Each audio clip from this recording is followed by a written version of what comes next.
هێشتا قەیرانی دارایی و دواکەوتنی موچە و کەمی بەنزینی حکومی و کارەبا و ئاو چارەسەر نەکراوە، قەیرانی کەمی غاز سەرجەم پارێزگاکانی هەرێمی گرتووەتەوە. بە شێوەیەک تەنیا لە ماوەی چەند ڕۆژێکدا بازاڕی غازفرۆشان پڕ بوون لە کڕیار و هاوڵاتیان بە دوای دەستکەوتنی بوتڵێک غازدا ئەوداڵ بوون. جگە لەوەش نرخی بوتڵێک غاز لە بازاڕی ڕەشدا گەیشتووەتە نزیکەی 25,000 دینار.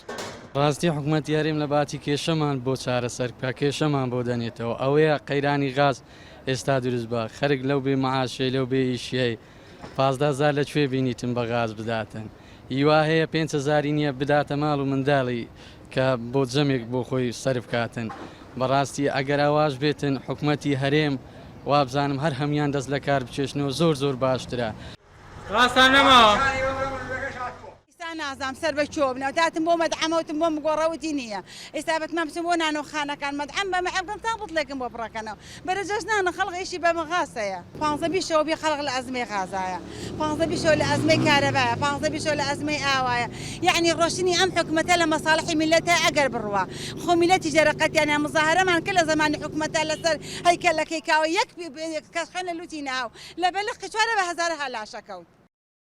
ئەم هاوڵاتیە دەڵێت زیاتر لە کاتژمێرێکە بە دوای غازدا دەگەڕێت و دەستی نەکەوتووە و بە نیگەرانیەوە دەڵێت لە هەرێمی کوردستاندا قەیرانەکان بەردەوامیان هەیە.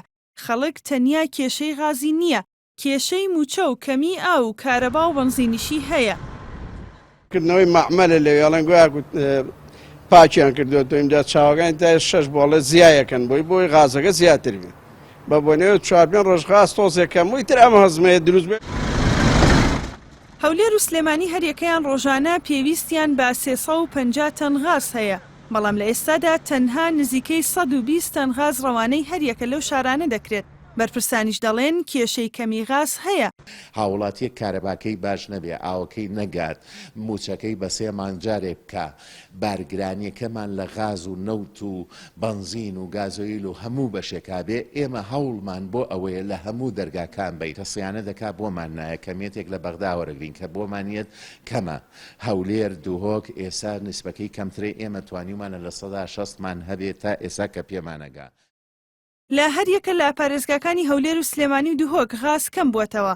بەهۆی کەمبوونەوەشی نرخی بتڵێک غاز لە 7,500 دینارەوە زیادی کردووە بۆ 15,000 دینار و لە هەندێک شوێنیش بە 25,000 دینار دەفرۆشرێت.